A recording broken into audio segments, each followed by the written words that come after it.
ಧರ್ಮಸ್ಥಳದ ನೇತ್ರಾವತಿ ಸ್ನಾನಘಟ್ಟದ ಆಸುಪಾಸಿನ ಪ್ರದೇಶದಲ್ಲಿ ಸತತವಾಗಿ 7ನೇ ದಿನ ಉತ್ಖನನ ಕಾರ್ಯ ಪ್ರಾರಂಭವಾಗ್ತಾ ಇದೆ. ದಟ್ಟಾರಣ್ಯ ಪ್ರದೇಶಕ್ಕೆ ಇದೀಗ ಆ ಮಾಸ್ಕ್ ಮನ್ನನ್ನ ಕರ್ಕೊಂಡು ಬಂದಿದ್ದಾರೆ ಎಸ್ಐಟಿ ಅಧಿಕಾರಿಗಳು. ಇವತ್ತು ಕೂಡ ಆತ ಗುರುತಿಸಿದ ಕೆಲ ಜಾಗಗಳಲ್ಲಿ ಉತ್ಖನನ ಕಾರ್ಯವನ್ನ ಮಾಡಲಾಗ್ತಾ ಇದೆ. 13 ಜಾಗಗಳನ್ನ ಹೊರತುಪಡಿಸಿಯೂ ಕೂಡ ಇನ್ನುಳಿದ ಕೆಲ ಜಾಗಗಳಲ್ಲೂ ಅಸ್ಥಿಪಂಜರಗಳು ಸಿಗುತ್ತೆ ಅಂತ ಹೇಳಿ ಈ ಅನಾಮಧೇಯ ವ್ಯಕ್ತಿ ಎಸ್ಐಟಿ ಅಧಿಕಾರಿಗಳಿಗೆ ತಿಳಿಸಿದ್ದಾನೆ. ಆ ಜಾಗದಲ್ಲೂ ಕೂಡ ಶೋಧ ಕಾರ್ಯ ಮಾಡಿ ಅಂತ ಹೇಳಿ ಮನವಿಯನ್ನ ಮಾಡಿಕೊಂಡಿದ್ದಾನೆ. ಹೀಗಾಗಿ ಈ ಉತ್ಖನನ ಕಾರ್ಯ ಈ ದಿನವೂ ಕೂಡ ಕುತೂಹಲಕ್ಕೆ ಕಾರಣವಾಗ್ತಾ ಇದೆ. ಇವತ್ತು ಸಿಗುತ್ತಾ ಅಸ್ಥಿಪಂಜರ ಹಾಗೆ ಮೂಳೆಗಳು? ಈ ಕುತೂಹಲದ ಜೊತೆಗೇನೆ 7ನೇ ದಿನ ಅಸ್ಥಿಪಂಜರದ ಹುಡುಕಾಟ ಮುಂದುವರೆದಿದೆ. ನೇತ್ರಾವತಿ ನದಿ ಪ್ರದೇಶವನ್ನ ತಲುಪಿದ್ದಾರೆ ಎಸ್ಐಟಿ ಅಧಿಕಾರಿಗಳು. ದಟ್ಟಾರಣ್ಯ ಪ್ರದೇಶದಲ್ಲಿ ಇವತ್ತು ಉತ್ಖನನ ನಡೆಯೋ ಸಾಧ್ಯತೆಗಳು ಕಂಡು ಬರ್ತಾ ಇದೆ.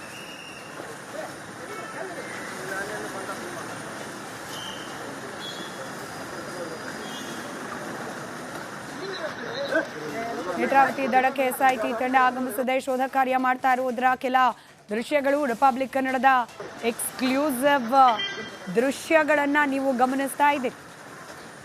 ನಿನ್ನೆ ಬಂಗ್ಲೆಗುಡ್ಡೆ ಭಾಗದಲ್ಲಿ ಒಂದಷ್ಟು ಅಸ್ಥಿಪಂಜರಗಳು ಸಿಕ್ಕ ಬೆನ್ನಲ್ಲೇ ಇವತ್ತು ಕೂಡ ಏನಾದರೂ ಕುರುಹುಗಳು ಲಭ್ಯವಾಗುತ್ತಾ ಅನ್ನೋ ಕುತೂಹಲ ಸಹಜವಾಗಿ ನಿರ್ಮಾಣವಾಗಿದೆ.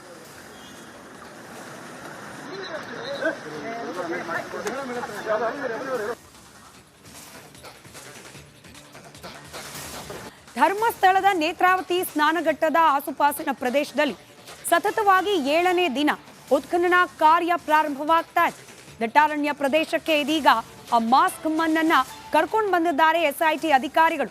ಇವತ್ತು ಕೂಡ ಆತ ಗುರುತಿಸಿದ ಕೆಲ ಜಾಗಗಳಲ್ಲಿ ಉತ್ಖನನ ಕಾರ್ಯವನ್ನ ಮಾಡಲಾಗ್ತಾ ಇದೆ. 13 ಜಾಗಗಳನ್ನ ಹೊರತುಪಡಿಸಿಯೂ ಕೂಡ ಇನ್ನುಳಿದ ಕೆಲ ಜಾಗಗಳಲ್ಲೂ ಅಸ್ಥಿಪಂಜರಗಳು ಸಿಗುತ್ತೆ ಅಂತ ಹೇಳಿ ಈ ಅನಾಮಧೇಯ ವ್ಯಕ್ತಿ ಎಸ್ಐಟಿ ಅಧಿಕಾರಿಗಳಿಗೆ ತಿಳಿಸಿದ್ದಾನೆ. ಆ ಜಾಗದಲ್ಲೂ ಕೂಡ ಶೋಧ ಕಾರ್ಯ ಮಾಡಿ ಅಂತ ಹೇಳಿ ಮನವಿಯನ್ನ ಮಾಡಿಕೊಂಡಿದ್ದಾನೆ. ಹೀಗಾಗಿ ಈ ಉತ್ಖನನ ಕಾರ್ಯ ಈ ದಿನವೂ ಕೂಡ ಕುತೂಹಲಕ್ಕೆ ಕಾರಣವಾಗ್ತಾ ಇದೆ. ಇವತ್ತು ಸಿಗುತ್ತಾ ಅಸ್ಥಿಪಂಜರ ಹಾಗೆ ಮೂಳೆಗಳು? ಈ ಕುತೂಹಲದ ಜೊತೆಗೇನೆ 7ನೇ ದಿನ ಅಸ್ಥಿಪಂಜರದ ಹುಡುಕಾಟ ಮುಂದುವರೆದಿದೆ. ನೇತ್ರಾವತಿ ನದಿ ಪ್ರದೇಶವನ್ನ ತಲುಪಿದ್ದಾರೆ ಎಸ್ಐಟಿ ಅಧಿಕಾರಿಗಳು. ದಟ್ಟಾರಣ್ಯ ಪ್ರದೇಶದಲ್ಲಿ ಇವತ್ತು ಉತ್ಖನನ ನಡೆಯೋ ಸಾಧ್ಯತೆಗಳು ಕಂಡು ಬರ್ತಾ ಇದೆ.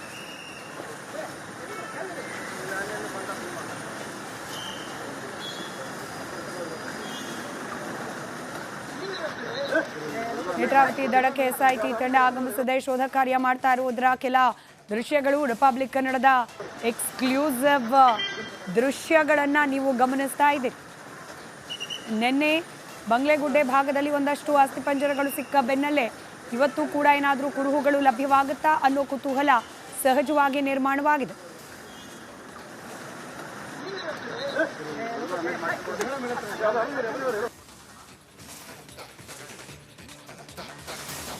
ಧರ್ಮಸ್ಥಳದ ನೇತ್ರಾವತಿ ಸ್ನಾನಘಟ್ಟದ ಆಸುಪಾಸಿನ ಪ್ರದೇಶದಲ್ಲಿ ಸತತವಾಗಿ 7ನೇ ದಿನ ಉತ್ಖನನ ಕಾರ್ಯ ಪ್ರಾರಂಭವಾಗ್ತಾ ಇದೆ. ದಟ್ಟಾರಣ್ಯ ಪ್ರದೇಶಕ್ಕೆ ಇದೀಗ ಆ ಮಾಸ್ಕ್ ಮನ್ನನ್ನ ಕರ್ಕೊಂಡು ಬಂದಿದ್ದಾರೆ ಎಸ್ಐಟಿ ಅಧಿಕಾರಿಗಳು. ಇವತ್ತು ಕೂಡ ಆತ ಗುರುತಿಸಿದ ಕೆಲ ಜಾಗಗಳಲ್ಲಿ ಉತ್ಖನನ ಕಾರ್ಯವನ್ನ ಮಾಡಲಾಗ್ತಾ ಇದೆ. 13 ಜಾಗಗಳನ್ನ ಹೊರತುಪಡಿಸಿಯೂ ಕೂಡ ಇನ್ನುಳಿದ ಕೆಲ ಜಾಗಗಳಲ್ಲೂ ಅಸ್ಥಿಪಂಜರಗಳು ಸಿಗುತ್ತೆ ಅಂತ ಹೇಳಿ ಈ ಅನಾಮಧೇಯ ವ್ಯಕ್ತಿ ಎಸ್ಐಟಿ ಅಧಿಕಾರಿಗಳಿಗೆ ತಿಳಿಸಿದ್ದಾನೆ. ಆ ಜಾಗದಲ್ಲೂ ಕೂಡ ಶೋಧ ಕಾರ್ಯ ಮಾಡಿ ಅಂತ ಹೇಳಿ ಮನವಿಯನ್ನ ಮಾಡಿಕೊಂಡಿದ್ದಾನೆ. ಹೀಗಾಗಿ ಈ ಉತ್ಖನನ ಕಾರ್ಯ ಈ ದಿನವೂ ಕೂಡ ಕುತೂಹಲಕ್ಕೆ ಕಾರಣವಾಗ್ತಾ ಇದೆ. ಇವತ್ತು ಸಿಗುತ್ತಾ ಅಸ್ಥಿಪಂಜರ ಹಾಗೆ ಮೂಳೆಗಳು? ಈ ಕುತೂಹಲದ ಜೊತೆಗೇನೆ 7ನೇ ದಿನ ಅಸ್ಥಿಪಂಜರದ ಹುಡುಕಾಟ ಮುಂದುವರೆದಿದೆ. ನೇತ್ರಾವತಿ ನದಿ ಪ್ರದೇಶವನ್ನ ತಲುಪಿದ್ದಾರೆ ಎಸ್ಐಟಿ ಅಧಿಕಾರಿಗಳು. ದಟ್ಟಾರಣ್ಯ ಪ್ರದೇಶದಲ್ಲಿ ಇವತ್ತು ಉತ್ಖನನ ನಡೆಯೋ ಸಾಧ್ಯತೆಗಳು ಕಂಡು ಬರ್ತಾ ಇದೆ.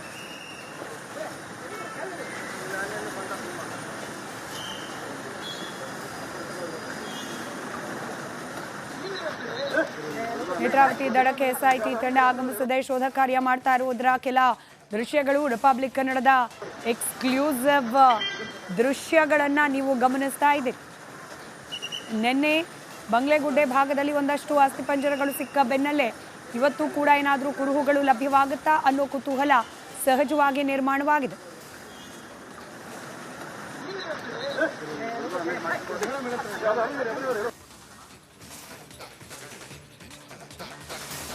ಧರ್ಮಸ್ಥಳದ ನೇತ್ರಾವತಿ ಸ್ನಾನಘಟ್ಟದ ಆಸುಪಾಸಿನ ಪ್ರದೇಶದಲ್ಲಿ ಸತತವಾಗಿ 7ನೇ ದಿನ ಉತ್ಖನನ ಕಾರ್ಯ ಪ್ರಾರಂಭವಾಗ್ತಾ ಇದೆ. ದಟ್ಟಾರಣ್ಯ ಪ್ರದೇಶಕ್ಕೆ ಇದೀಗ ಆ ಮಾಸ್ಕ್ ಮನ್ನನ್ನ ಕರ್ಕೊಂಡು ಬಂದಿದ್ದಾರೆ ಎಸ್ಐಟಿ ಅಧಿಕಾರಿಗಳು. ಇವತ್ತು ಕೂಡ ಆತ ಗುರುತಿಸಿದ ಕೆಲ ಜಾಗಗಳಲ್ಲಿ ಉತ್ಖನನ ಕಾರ್ಯವನ್ನ ಮಾಡಲಾಗ್ತಾ ಇದೆ. 13 ಜಾಗಗಳನ್ನ ಹೊರತುಪಡಿಸಿಯೂ ಕೂಡ ಇನ್ನುಳಿದ ಕೆಲ ಜಾಗಗಳಲ್ಲೂ ಅಸ್ಥಿಪಂಜರಗಳು ಸಿಗುತ್ತೆ ಅಂತ ಹೇಳಿ ಈ ಅನಾಮಧೇಯ ವ್ಯಕ್ತಿ ಎಸ್ಐಟಿ ಅಧಿಕಾರಿಗಳಿಗೆ ತಿಳಿಸಿದ್ದಾನೆ. ಆ ಜಾಗದಲ್ಲೂ ಕೂಡ ಶೋಧ ಕಾರ್ಯ ಮಾಡಿ ಅಂತ ಹೇಳಿ ಮನವಿಯನ್ನ ಮಾಡಿಕೊಂಡಿದ್ದಾನೆ.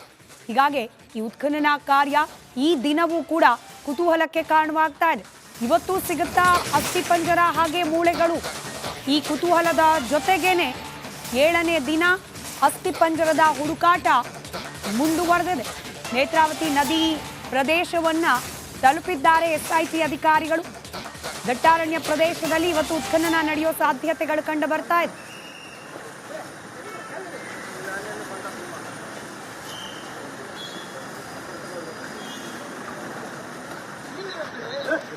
ನೇತ್ರಾವತಿ ದಡಕ್ಕೆ ಎಸ್ಐಟಿ ತಂಡ ಆಗಮಿಸದೆ ಶೋಧ ಕಾರ್ಯ ಮಾಡ್ತಾ ಇರುವುದರ ಕೆಲ ದೃಶ್ಯಗಳು ರಿಪಬ್ಲಿಕ್ ಕನ್ನಡದ ಎಕ್ಸ್ಕ್ಲೂಸಿವ್ ದೃಶ್ಯಗಳನ್ನ ನೀವು ಗಮನಿಸ್ತಾ ಇದ್ದೀರಿ. ನಿನ್ನೆ ಬಂಗ್ಲೆಗುಡ್ಡೆ ಭಾಗದಲ್ಲಿ ಒಂದಷ್ಟು ಅಸ್ಥಿಪಂಜರಗಳು ಸಿಕ್ಕ ಬೆನ್ನಲ್ಲೇ ಇವತ್ತು ಕೂಡ ಏನಾದರೂ ಕುರುಹುಗಳು ಲಭ್ಯವಾಗುತ್ತಾ ಅನ್ನೋ ಕುತೂಹಲ ಸಹಜವಾಗಿ ನಿರ್ಮಾಣವಾಗಿದೆ.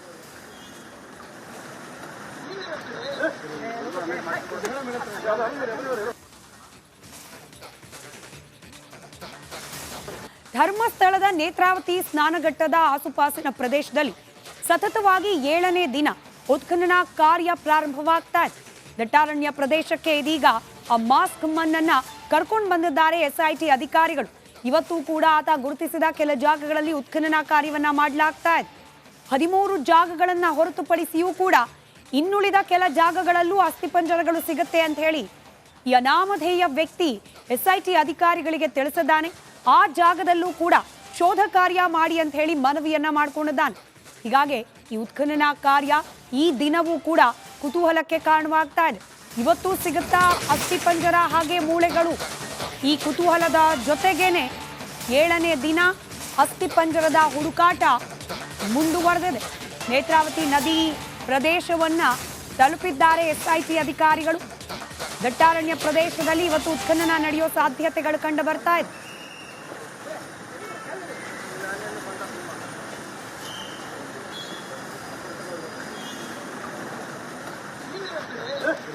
ನೇತ್ರಾವತಿ ದಡಕ್ಕೆ ಎಸ್ಐಟಿ ತಂಡ ಆಗಮಿಸದೆ ಶೋಧ ಕಾರ್ಯ ಮಾಡ್ತಾ ಇರುವುದರ ಕೆಲ ದೃಶ್ಯಗಳು ರಿಪಬ್ಲಿಕ್ ಕನ್ನಡದ ಎಕ್ಸ್ಕ್ಲೂಸಿವ್ ದೃಶ್ಯಗಳನ್ನ ನೀವು ಗಮನಿಸ್ತಾ ಇದ್ದೀರಿ.